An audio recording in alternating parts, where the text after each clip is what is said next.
Welcome to episode 11 of season 2 of the Serendipitous Rebel podcast. Hi, I'm Wendy Goad, and I'm so excited to share with you my conversation with Kristine Goad, a female entrepreneur on an amazing journey with a number of purposeful pivots under her belt to share with you. Kristine is the Surfing Your Edge coach. She helps women over 40 break out of their reality-sized version of themselves so they can live the bigger, bolder, and more badass life they know they were born for. And let's face it, if it includes a little surfing and beach, hey, God, it sounds even more amazing. She's also the author of the memoir, Your Mileage May Vary, and the creator of the Surfing Your Edge experience and Bigger, Bolder, Badass, a 6-month adventure to help you fall in love with life and be the you were always meant to be. So join me in welcoming Kristine, and I look forward to hearing what you think about today's episode.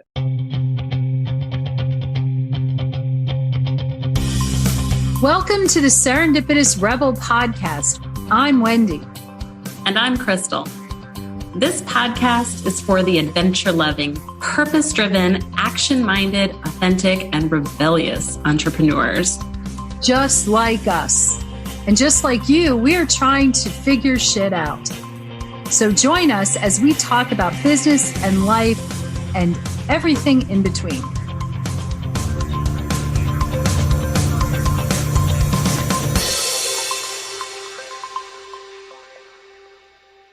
Hello, everybody, and welcome to this week's episode of the Serendipitous Rebel podcast on purposeful pivoting.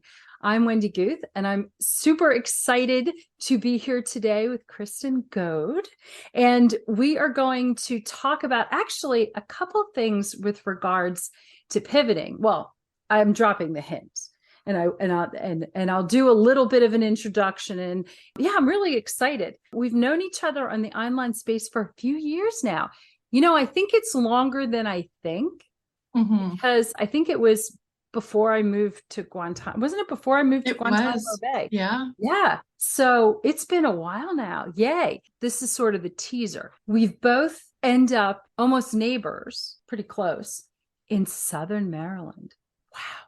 Anyway, I know that I did the introduction that led up to the start to this podcast of Kristine, but I wanted to share with you all just a few things. I love asking, what 5 hats do you wear? And Kristine's response was coach, dog mom, writer, baton twirler, which I think is so beyond phenomenal. And I think you have a story about that I do recall reading something about very recently. And environmentalist, yes. And also the founder of Surfing Your Edge coaching, I think is amazing. And it's actually, we've talked about this. Surfing has been on my bucket list for a number of years now. And one of these days I am going down to, is it Panama or Nicaragua? Panama, and we're going in 2023, so I can give you the dates. Okay. You know what? You will give me the dates, because I'm actually really interested in, I've always wanted to surf. And I think that your message is really incredible about helping. Let's see, I actually wrote this down so I'd get this right. Helping you live the bigger, bolder, badass life you were born for, which I'm all up for that. I think you do a pretty good job of it yourself. Well, thank you. Thank you. It's a mutual admiration society. How did you get started in the online space? That's pretty funny. I, for 10 years, basically I ran the business side of an artist's business in North Carolina. She's an artist and a children's book illustrator and author. And I did the behind the scenes stuff so that she could do her art. So for 10 years, I helped her, figure out how to do all kinds of different things, like how to get a book translated into Spanish and made into a coloring book, and how to put out a card deck with a little accompanying book, like a divination deck, just how to create an app back before apps were, something you could do pretty quickly and easily. So I spent 10 years helping her figure those things out and really starting to recognize my skills in helping other people bring their visions into the world. And I wanted to do it for more people than just one. Oh, And fabulous. yeah, so when my husband changed jobs and we left North Carolina, it just seemed like that was the time for me to step out on my own. So I created something called the Big Bold Begin It Project. And my idea was that I would work with people in their 40s and 50s and 60s who had had a dream earlier in life that they'd put on hold, and I would help them get it started. What I found is that if people had shelved their goal, their dream, it was pretty much going to stay there. I Oh, was not finding people who were going, "Oh yes, please, right. let me go back and revisit that dream." So I had to spend a couple of years figuring out really what was my message that people were going to respond to. One day I stood up in a conference full of 300 people and said, I want to take people to learn to surf and then come home and coach them around, what they learn about surfing can be, surfing your edge in other parts of your life. So that's what I want to do. And I want to do it because I'm terrified of open water. So I'm going to go be scared, and we'll take a bunch of people and we'll all be scared together. We'll try this thing, and then we'll go home and use those skills in other parts of our lives. Oh, I love And it. people just went nuts. And I was like, okay, I found my message. Yeah. I didn't articulate it very clearly there, but here, just now. No, But no, you did. Take my word for it. You did. Yes. okay. Yes, yes. Oh, the wow. audience really responded to that, and I had Mhm. women coming up to me afterwards going, my boyfriend surfs or my husband surfs, but I don't want to learn to surf with them. I want to learn to surf with you. And so Mhm. that's really how the Surfing Your Edge experience started. It was a Before COVID, it was a week-long learn to surf retreat in Panama that had a Mhm. 6-month coaching package on the back end.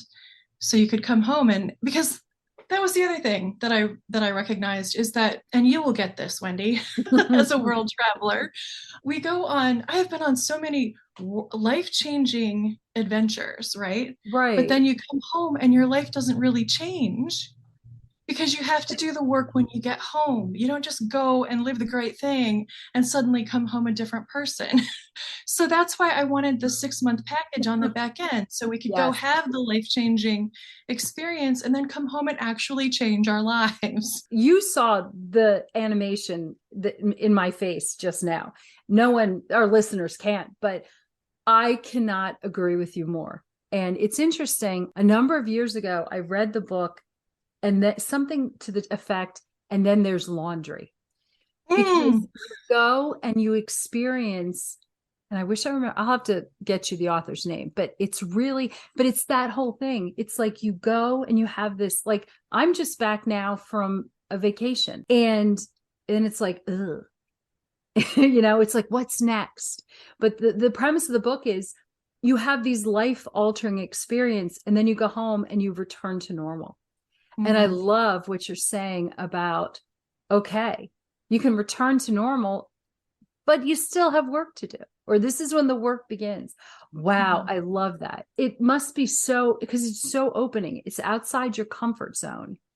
Yes. So anyway, I completely understand. So that's fabulous. Thank you. Yeah.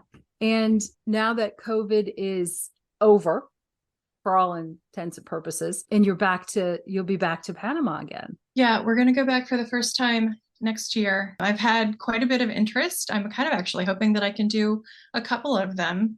It'd be really Fabulous. wonderful to do one for current clients and one for Mhm. people who, have never worked with me but want to go learn to surf. So Yeah. I'd really love to do a couple and just see if I can fill those. That would be thrilling. Oh, I think that would be just amazing. You will be sending me information, because I'm I definitely. absolutely will. So, the question I always think of, the follow-up question is, were you an instant success? I think you've already mentioned that.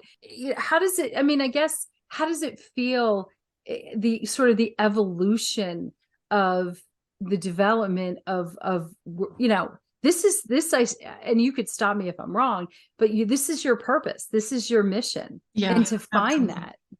Yeah. The funny thing was I'd had the idea for the way it all started was that In 1998, I did a cross-country bike trip for the American Lung Association. There were just over 700 of us that cycled from Seattle, Washington to Washington, D.C. Wow. And so that was 1998. And in 2018, I was on, the 20th anniversary of that. And I wanted to celebrate in some way, but I couldn't jump on a bike for 6 weeks and do that again. So I was trying to figure out what to do, and I wanted it to be scary and out there. Mm-hmm. So I came up with the surfing thing. And I said, so anyway, that's where it all came from, was I wanted to do something to commemorate this bike trip. And I had a coworker at the time, a colleague who sent me this, thing to help me write my sales page for the trip. And I'm sitting on my living room floor writing longhand in a notebook, my sales page. And I had this huge aha that when I finished that cross-country bike trip, that was a life-changing experience. I went on that trip for a reason. I wanted the universe to tell me where I fit in the world, and expected to get, oh, you have these skills, go get a job here. And I didn't get that answer. So when I came off that bike ride, I was very depressed for about 2 solid years. And I was looking for help, right? It's like I'd just done this amazing thing. I knew who I could be. Right. But I couldn't figure out how to plug it in the real world. So I'm sitting on the floor 20 years later, writing this sales page. And I went, oh my God, I just created the program that I needed 20 years ago. Wow. It took me 20 years to get there, but I was finally able to create the thing that says, this is how you find your place in the world. This is how you, live your purpose and be fully you. And that's what it's all about. And it was mind blowing to find 20 years later to have the thing that I needed. Well, and the beauty now is that you work with your clients and they don't have to wait 20 years. Right. And they, and having that's really incredible. Yeah. I'm sure glad that you came out of that. And that's really not an easy thing. So kudos to, wow. I did not know that. So that's really, oh my. So the instant success wasn't really there. Yeah. No, 2020, I was really thinking was going to be my success year, right? Because I did the first retreat in 2018. Right. We kind of tested the thing and I went, oh, okay, we've got it.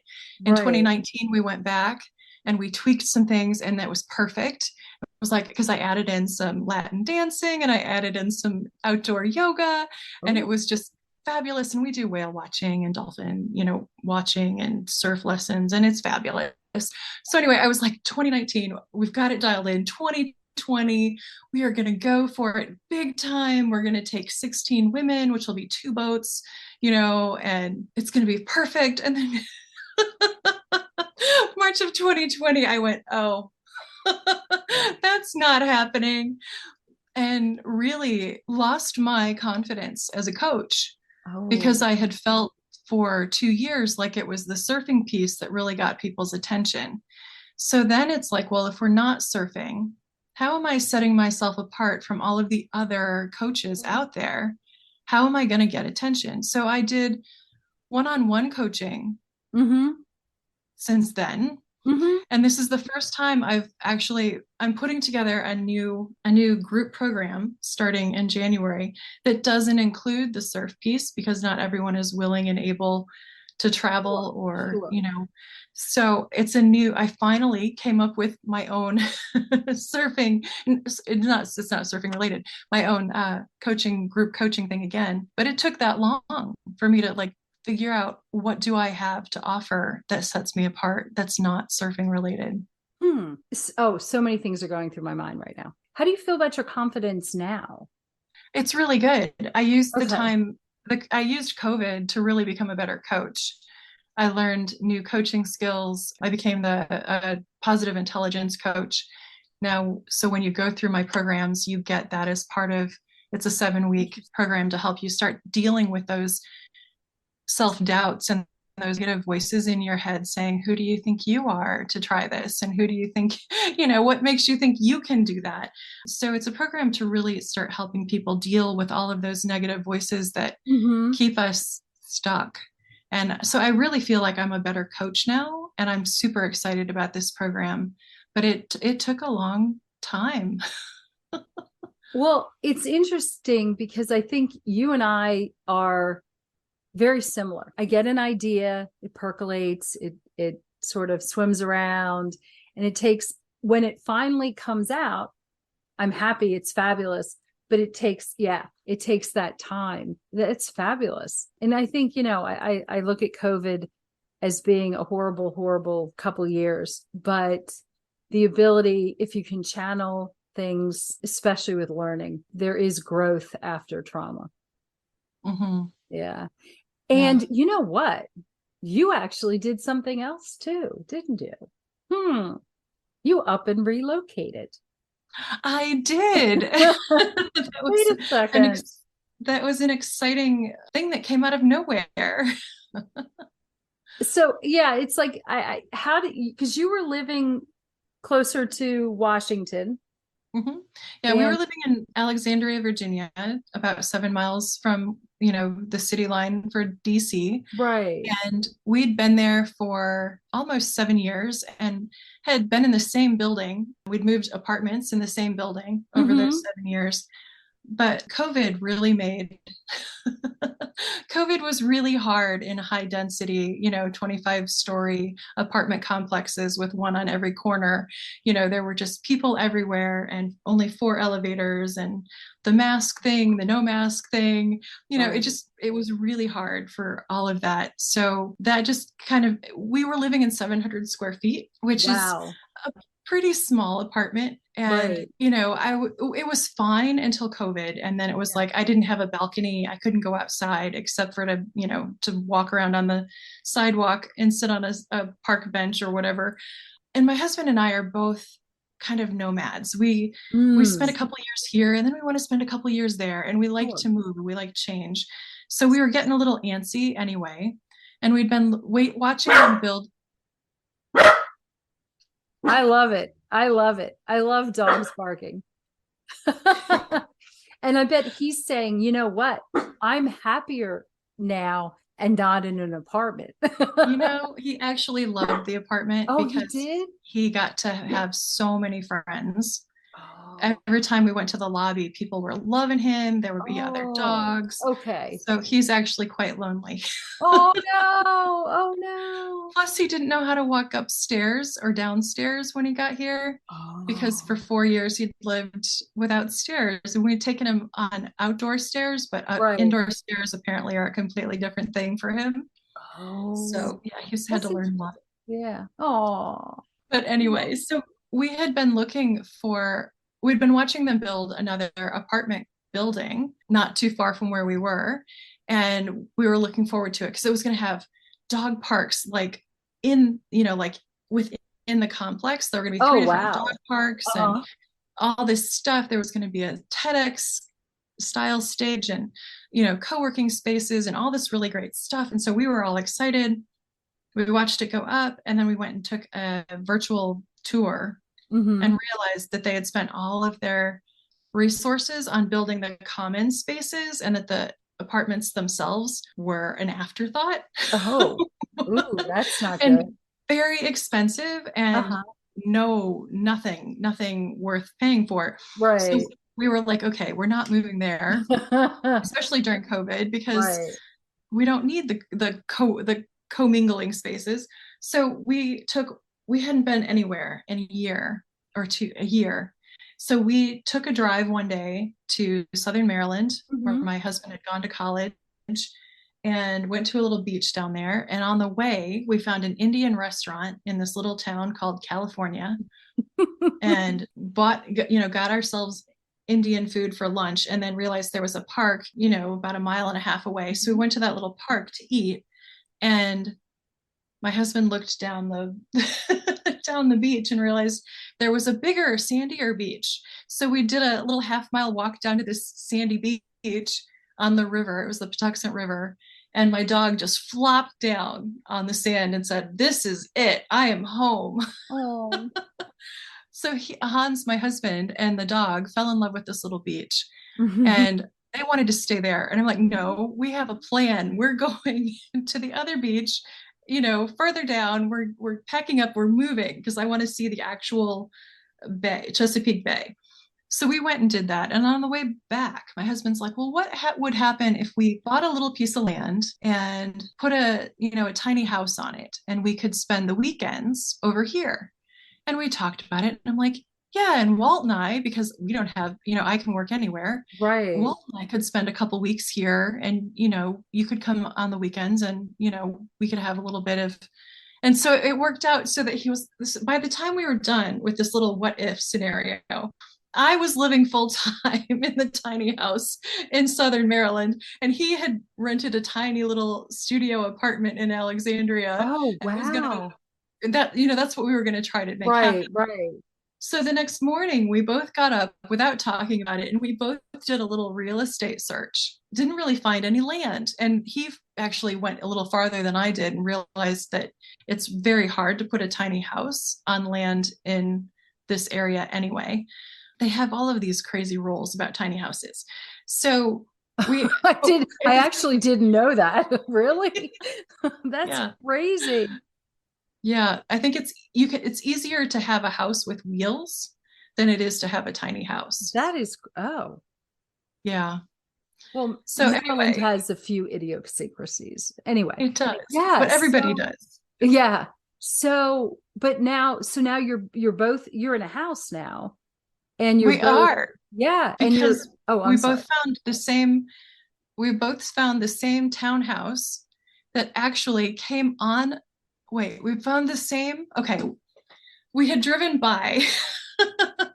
We had driven by this set of townhouses on the way to the park where we were going to have lunch, and it gave the bottom price, and we both laughed and said, "That's ridiculous. Who would spend that kind of money to live in the middle of nowhere?" But anyway, so we saw those townhouses during our property search, and so the next day we're like, "Well, let's just go do a tour anyway." So on Friday, we went to the beach on Wednesday. On Friday, Hans scheduled a walkthrough for this townhouse that had just come on the market that day. Oh, wow. That's great. There were two. And by the end of Friday, the other one had already been snapped up.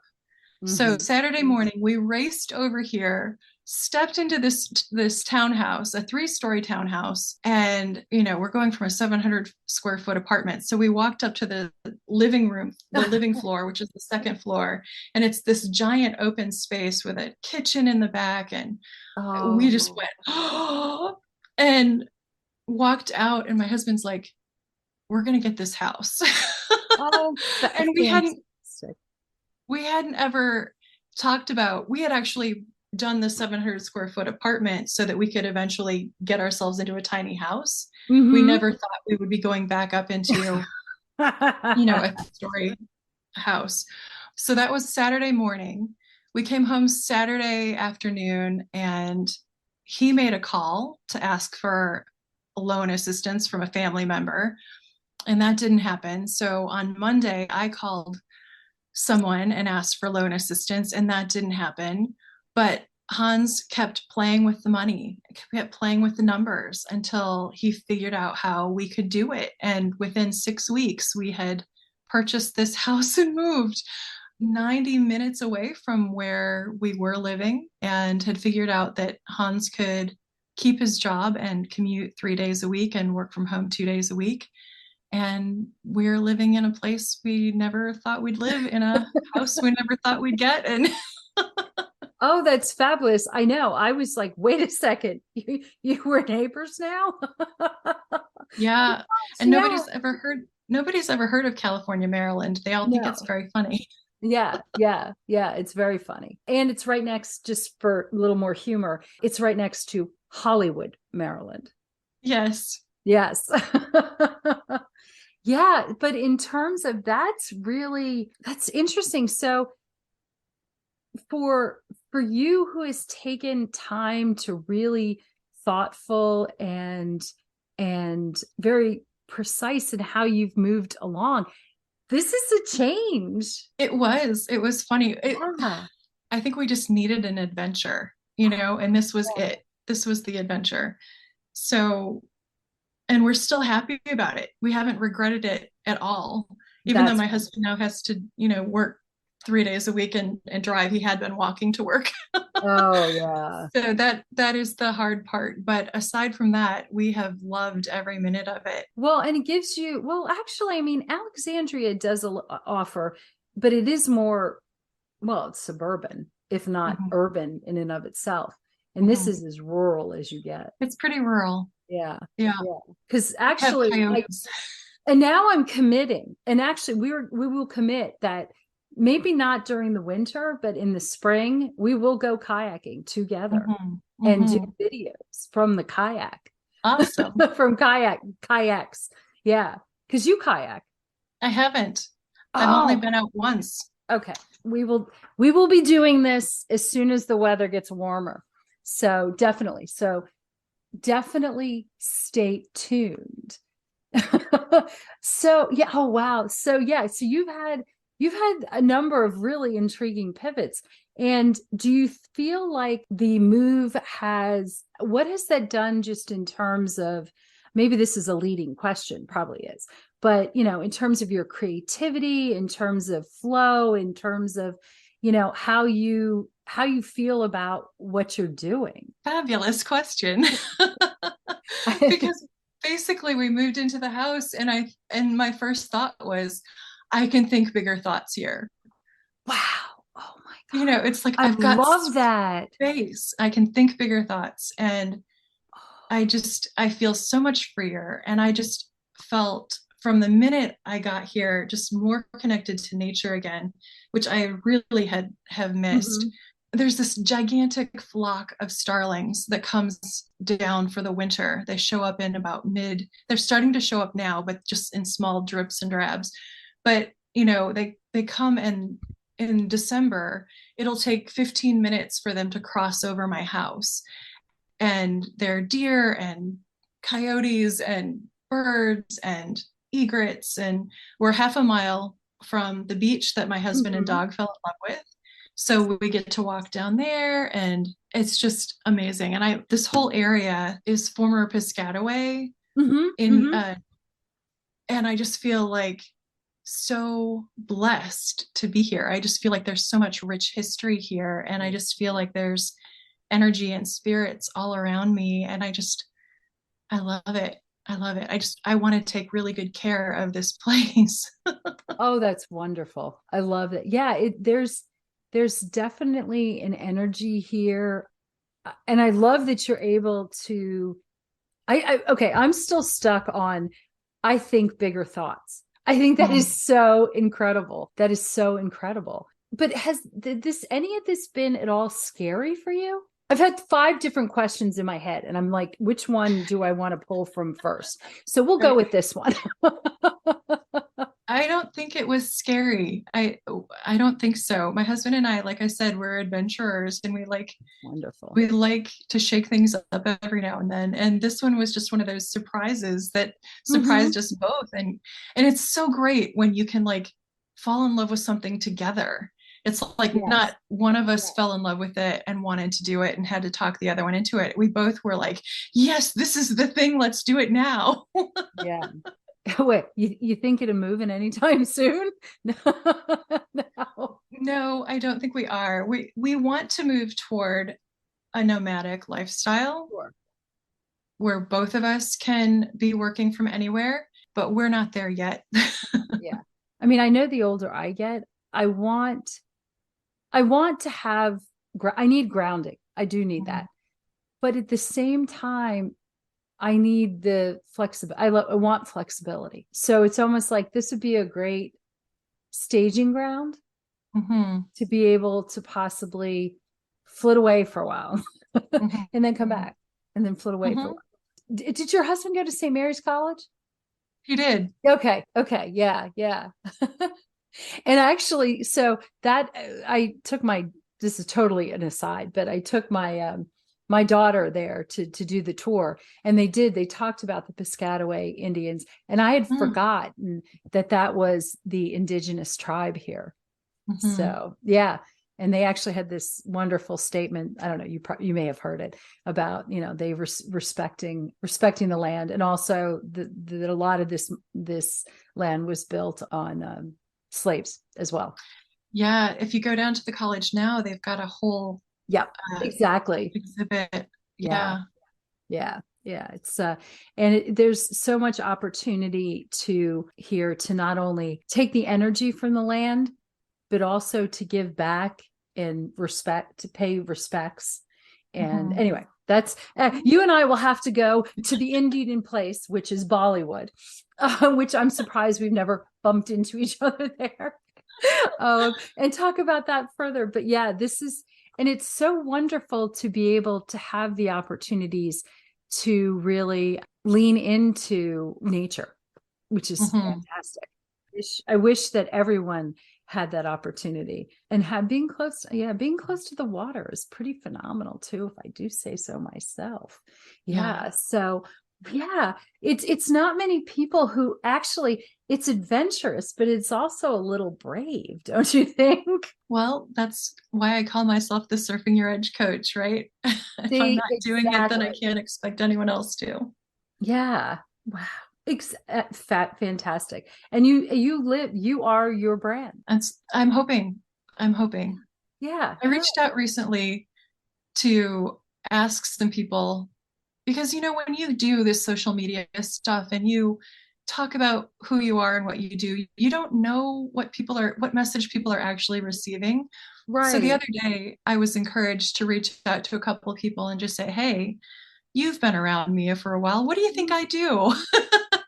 And I got back some incredible responses, and people really do seem to know who I am and what I do. And it was just, it made me cry. I was just like, it was such a gift to know that people see me and to hear what they think of me. It was just like, oh, wow, thank you.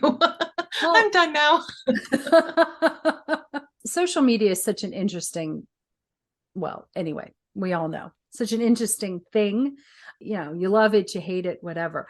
But you definitely you are a gifted writer. There's no question. And did I hear a little bird tell me that there's another pivot coming down the road? About the same time that we bought the house last year, I was watching the movie The Man Who Invented Christmas about Charles Dickens. And essentially, he was in dire financial straits and needed a new book. And no one was willing to give him an advance for a new book.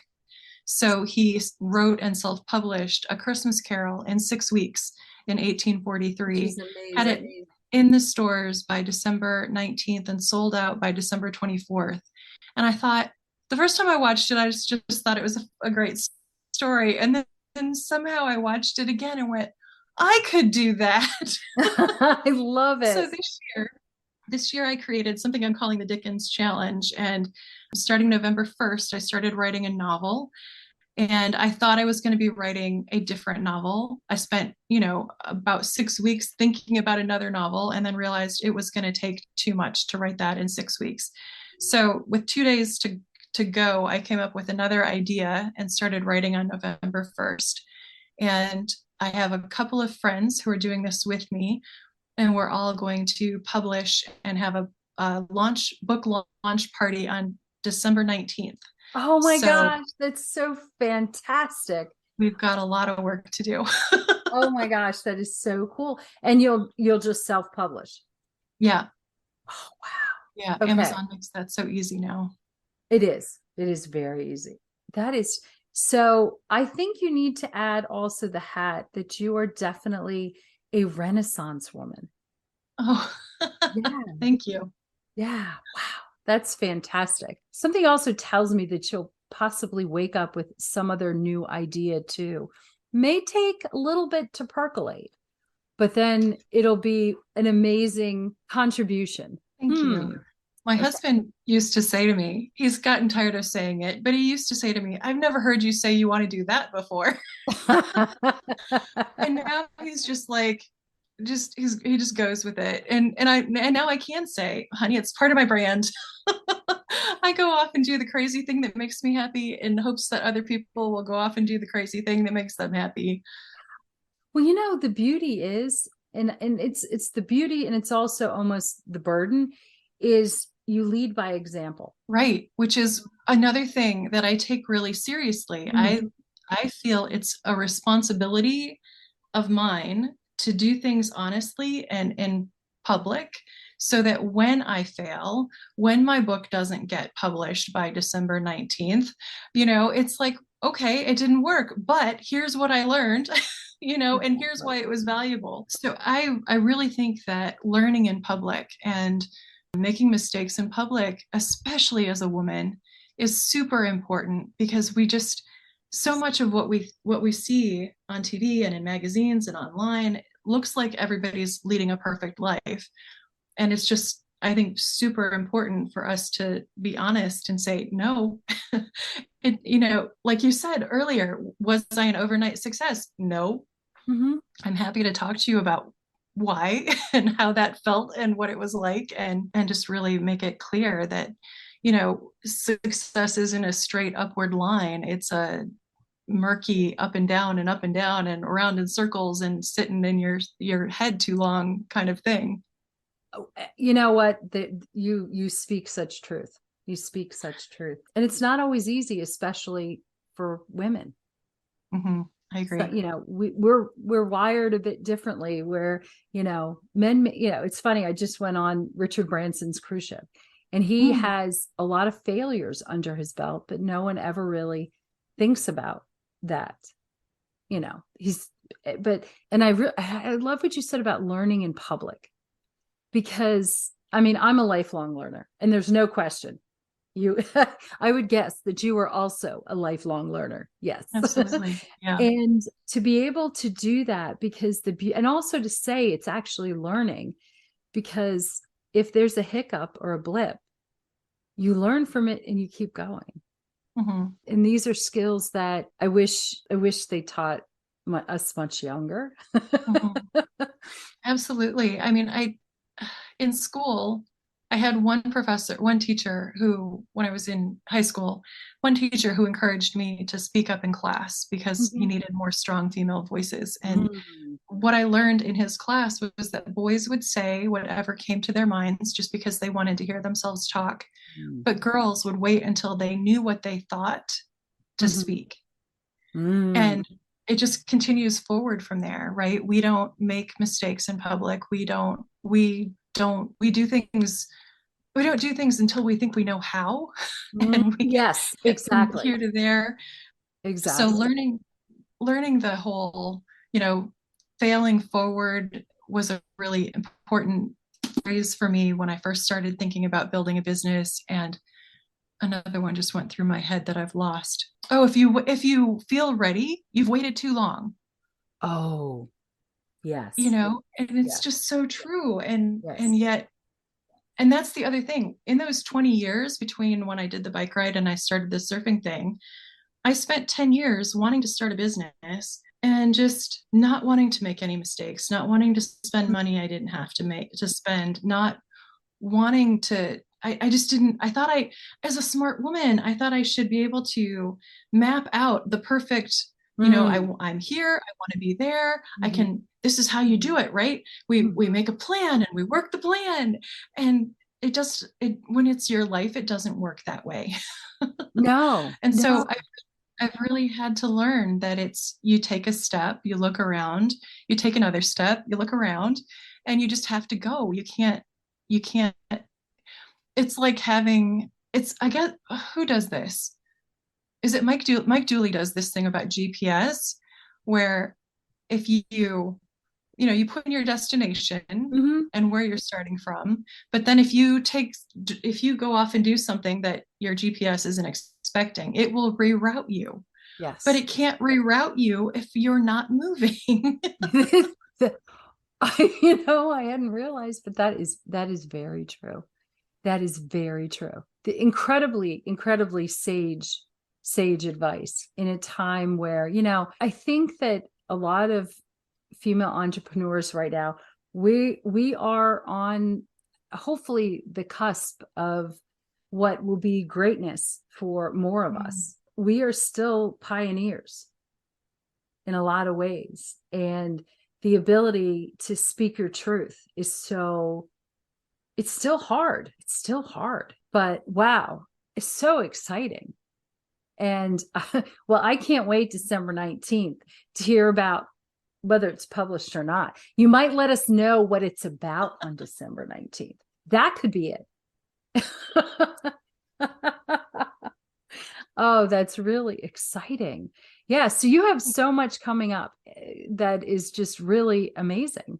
I'm excited to continue to follow and hopefully come along to Panama. One of the things we like to do is what we call, and I keep tapping my phone because I'm blind as a bat and I'm like, I have to have everything in really big. It's crazy. Anyway, what we call rapid fire. So I will ask a question and whatever pops into your head, it could be anything. So the first thing is, what is one system you can't live without? Alexa. Oh, now she's going to answer me. I love it. I love it. Yeah, she's a good one. Oh, I use her as my timer. I work in Pomodoros, 25 minutes. So I ask her to set a timer for me. Mm-hmm. That's definitely, that for me was a game changer. Just that I'll admit I stretch it and I don't need exactly 25 minutes anymore, but that was an absolute game changer for me. What gets you out of bed in the morning? Now it's writing my novel because I write between 5:30 and 7:30 in the morning. But in general, I get out of bed if I've got an exciting project that I'm working on, that, anything that's pulling me forward. Mm-hmm. Mm-hmm. Oh, wow. Love that. What do you love about being an entrepreneur? Being able to work on my new deck. I spent the whole summer basically working out on my deck. They don't tell you with the laptop lifestyle that laptops get hot and overheat. So when the sun hit me, I would have to actually go inside, but being able to be outside and working on my deck with my dog beside me, that is success for me. Oh, I love it. I absolutely love it. Define purpose. This one took me a long time. I thought I was supposed to be something specific. And what I've really come to realize is that your purpose is you being as fully you as you can be every day. Mm-hmm. Mm-hmm. Oh, I love it. Absolutely love it. It's been so wonderful to get to know you better and to share you with our audience, which I'm very excited about. But thank you so much. Oh, you have wonderful gifts and a wonderful story that everyone should know about. Thank you, thank you, thank you. And to our listeners, we will see you again next week.